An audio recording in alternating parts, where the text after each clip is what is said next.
እኔን አታስጨርሰኝ። አንተ ራስህ የኔን ትዕግስት አታስጨርሰኝ። ይኸውልህ ናቲ ስርዓት ያዝ። እንደውም አልሰጥም። ትሰጠኛለህ፣ እቀበልሃለሁ። አላርፍ ካልክ ግንባርን ብዬ ነው የምደፋ።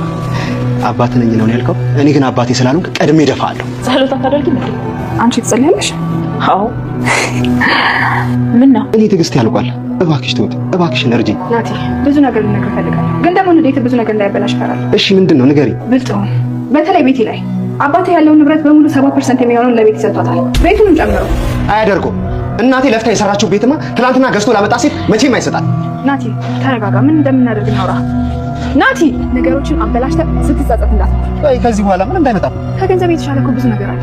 እሱንም ቢሆን በዘዴ እጅ ማስገባት ትችላለህ። በዚህ አይነት ግን ምንም ማድረግ አትችልም። የቀሩትን ንብረቶች በስሜ ልታዞርልኝ ነበር። ያሸሸነው እኮ በቂ ነው። ብር በቃኝ እያልክ ነው? አይደለም ግን ትንሽ ነው ሊጋ ያለው። ከወሰደው ይውሰደው። ከዚህ በትክክል እያሰብክ አይደለም። ቤቲ በትክክል ነው የማስበው። ምንድን ነው የምትይው? ሞኝ ይመስልሻል? አልገባኝም። ከሞኝነት ጋር ምን ያገናኘዋል? ገንዘብ ላይ ሲሆን እንዲህ እንደምትፈጥኑ ሌላም ነገር ስለሽ እንዲህ ብትፈጥኑ ነው። እንደዛ ነው። ቶ እኔም አልፈልግ። መች ፈልግ ያልኩሽ? ክፉ ባስብ እኮ እኔ ጋር ያለው ይበልጣል። ክፉ ባታስብ ይሻልሽ። እያስፈራራኸኝ ነው? አምኜሽ እምነቴን ካጎዳልሽ? አዎ። አለም ላይ አሁን አንቺ ጥሩ ሁኔታ ላይ ነሽ። ደህና ሆናለች እያሉ ሲያወሩ ነበር። ይኸውልሽ ደህና መሆንሽን ካወቁ ሊያጠቁሽ ስለሚችሉ እንደ ድሮ ለመሆን ሞክሪ። እኔ ጤነኛ ነኝ እንደዚህ ተባለ። ቢያንስ ለእናቴ ማድረግ ያለብኝን ነገር እንዳደርግ ገንዘብ ስጠኝ። እገላለሁ ስትለኝ አልነበረም እንዴ? ገለኝ ተቀበለኝ። አንተ ቆይ ከኔ ምንድን ነው የምትፈልገው? ስግብግብነትን ለምን በልክ አታደርገው? የልጄ ድምፅ የእናቴ ነው እጮሃለሁ።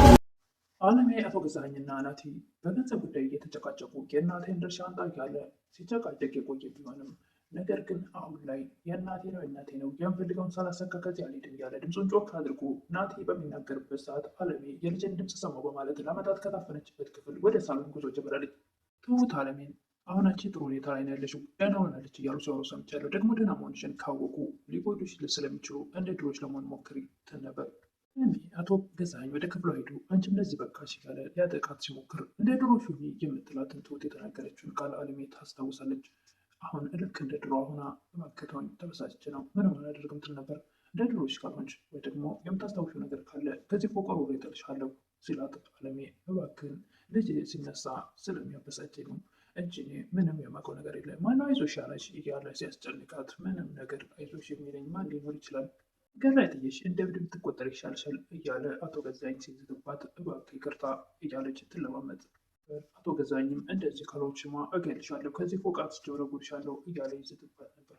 ሰላም ጤና ይስጥልኝ ውድ የተከበራችሁ በመላው ዓለም ያላችሁ የተወደዳችሁ እግዚአብሔር ይመስገን ደህና ነኝ። ትሁት ድራማ ክፍል 86ን አብረን እናያለን። የባለፈው ክፍል ትሁትና አለሜ ወደ ውጭ ወጥተው አየር ለመቀበል አባባን አግኝቷቸው የካሌብ አባትን ምንም እንኳን እነ ካሌብ ካራክተራቸውን የጨረሱ ይመስላል። እንግዲህ አባባ ብቻ የትሁት አጎት ተብለው እሳቸው ብቻ አሉ። እውነት ለመናገር ልክ እንደ ቤተሰብ ቅር ይለናል ሲቀሩ ማለት ነው። እንግዲህ በአዲሶቹ ሰዎች ተቀይሯል ይመስለኛል። የነሱ ካራክተር አልቆ የእነዚህ ሆኗል ማለት ይመስለኛል። እንደ ይሄ የኔ ሀሳብ ነው። እሳቸውን አግኝታ አለሜ እንዴት ነች? ስላገኘሁሽ ደስ ብሎኛል በሚላት ሰዓት አለሜ ለካ ሰው አይፈራኝም፣ ለካ እብድ አይደለሁም እያለች ደስ ብሏት ነበር። ትሁትን በቃ ነይ ካፌ ቡና እንጠጣ ስትላት አለሜን ምንም አይሉኝም ትል ነበር። አላመንሽኝም እንዴ? በቃ ማንም ምንም አይልሽም፣ አንቺ እኮ ጤነኛ ነሽ እያለች ወደ ካፌ መሄድ ሲጀምሩ ቪዲዮ ያለቀው እዚህ ላይ ነበር። ቀጣዩ ክፍል አብረን ነይ። ቀጣዩ ክፍል አቶ ገዛኸኝና ቤቲ ወደ ቤት ሲመለሱ ትሁትን ቤት ያጧታል። ስለሌለን ወጥታ ይሆናል ትል ነበር ቤቲ። ማመን የለበትም አርፋ ስራው መስራት አርፋ መቀመጥ አለባት ይል ነበር አቶ ገዛኸኝ። ምን ግን እዚህ ከምትሆን እኛ ሳንኖር ብትሄድ ይሻላል ትል ነበረ። እንደዛ መሆን የለበትም ይል ነበር አቶ ገዛኸኝ። የሆነ መረጃ ይዛ ልትሄድ ትችላለች በጋለ ስለራሱ ያስብ ነበረ። ቤቲም ቆይ ልደውልላት። አለሜም ከትሁት ጋር ካፌ ሄደው ቡና እየጠጡ ነበርና እዚህም ማንም አልፈረኝም በጣም ጤነኛ ነኝ ማለት ነው ትል ነበረ። ትሁትም አንቺ እኮ በጣም ጤነኛ ነች እንደዛ እንዳታስቢ ይጋለች ትሁት። አለሜም እንደዚህ እኮ ቡና ከጠጣው በጣም ቆየት ነበረ፣ ውጭ ወጥተሽ ቡና መጠጣትሽን መቼ እንደሆነ ታስታውሻለሽ ትላት ነበር ትሁት። በጣም ቆየሁ ረጅም ጊዜ ሆነኝ ትል ነበር አለሜ። እንደዛ እየተጫዋወቱ ያለ ቤቲ ወደ ትሁት ትደውላለች። የት ነች ትላለች። ካፌ ካወቁት ጋር ቡና እየጠጣሁ ነው በምትላት ሰዓት ትሁት ትደነግጣለች። እቤት ነን በምትላት ሰዓት ትሁት ትደነግጣለች። እሺ እመጣለሁ በምትለው ሰዓት ግን ለምሳ ልደርስ አልችልም ትል ነበር ትሁት። ችግር የለም ትላለች ቤቲ። እኔም አሁን እሺ እንዴት ልንገባ ነው ወደ ቤት ነበር። በቃ መፍትሄ አናጣም የሆነ ምግብ እንፈልጋለን ትላት ነበር። አቶ ገዛኸኝም ቁልፉን ይፈልጋል። የአለሜ ክፍል ያለበትን ወደ አለሜ ክፍል ሄዶ ቼክ ለማድረግ ሲፈለግ አልተገኘም። ይህም እዚህ ነበር የማገኘው ላገኘው አልቻልኩም ትላለች። አቶ ገዛኸኝ ትሁት ጋር ይሆናል ይላል። እሷ ጋር ምን ይሰራል ትላለች ቤቲ። ምናልባት ናቲን ፈርተው ደብቀው ይሆናል ይል ነበር አቶ ገዛኸኝ። አሁንም በድጋሚ ቆይ ልደውልላት ትላለች። ሲደወል አላነሳ ስላለች አታነሳም ስትል ቤቲ ችግር የለውም በቃ ስትመጣ አንቺ ገብተሽ ምግብ መስጠትሽንና መጸዳጃ ቤት መውሰድሽን አትርሺ። ዛሬ ግን አብረን ምሳ ብንበላ ደስ ይለኝ ነበር በማለት አይ በቃ ተሂድ በማለት ይለያያሉ። እነ ትሁትን መንገድ ጀመረው። አቶ ገዛኸኝ መንገድ ላይ ሲወት ትሁትና አለሚ ይደበቃሉ እስከሚያልፍ ድረስ። ወደ አሁኑ አቶ ገዛኸኝ ከጠቀባቸው ሲያልፍ ያለፋቸው ስላወቁ ትሁት ወደ ቤቲ ስልክ ትደውላለች። ናቲ ውጭ እየጠበቀች ነው፣ ውጭና አናግሪው፣ ሰፈር ደርሻለሁ፣ ከርቀት እያየሁት ነው ትላታለች ለቤቲ። ትሁትም ለአለሜ ሳይሳካልን አይቀርም ትል ነበረ ቤቲን ይሄን ካወራቻት በኋላ። አለሜም ናቲ ግን ማን ነው ትል ነበረ። እሱ ሌላ ጊዜ እነግርሻለሁ ትላት ነበር። እና አለሜም ቤቲ ወደ መኝታ ቤት ገብታ ወደ ናቲ ለመሄድ ስትዘገጃጅ እነሱ ቀስ ብለው ወደዛ ቤት ያመራሉ። በር ሲከፈት ሰምታ ቤቲ ትሁት ትሁት ትል ነበረ።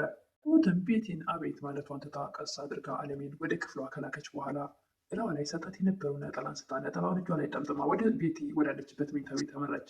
አለሜም ቀስ ብላ የእግሯ ኮቴ እንዳይሰማ ቀስ በማለት ወደ ክፍሏ ገብታ ትዘጋለች።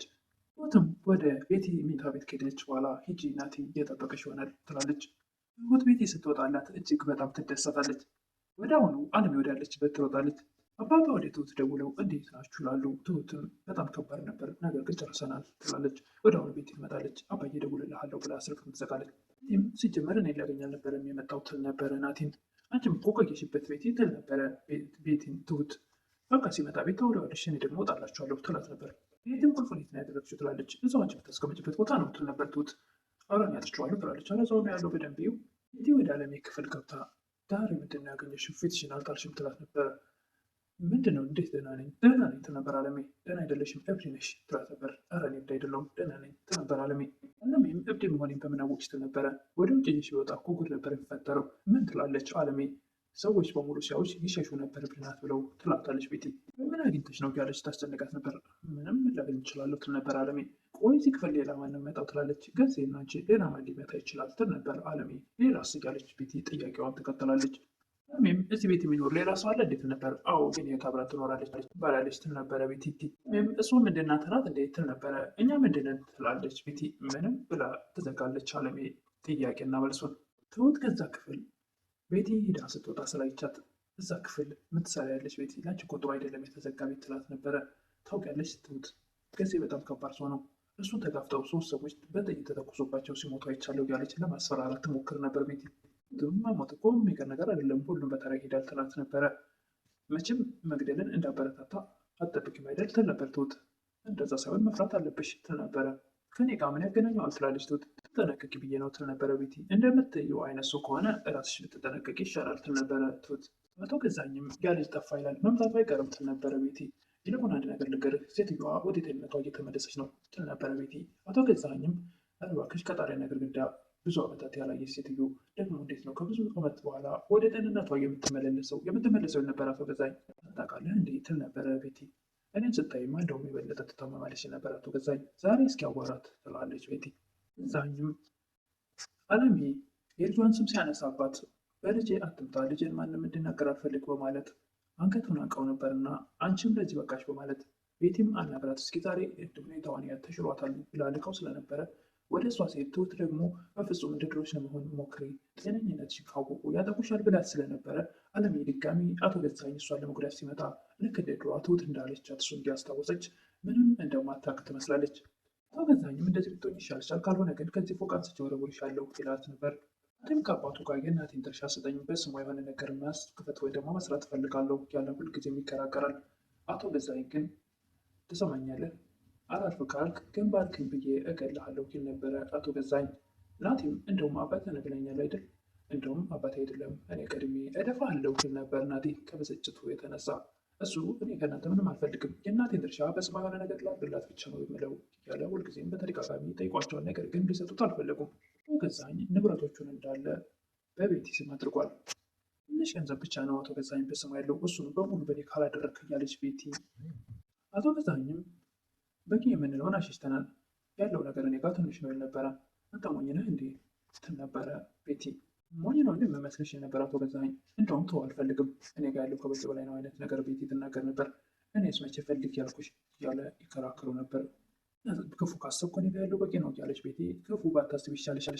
ናቲ ትሁትን እኔ የምልሽ ትሁት አንቺ ብትሆኚ ምን ታደርጊ ነበር ይላል።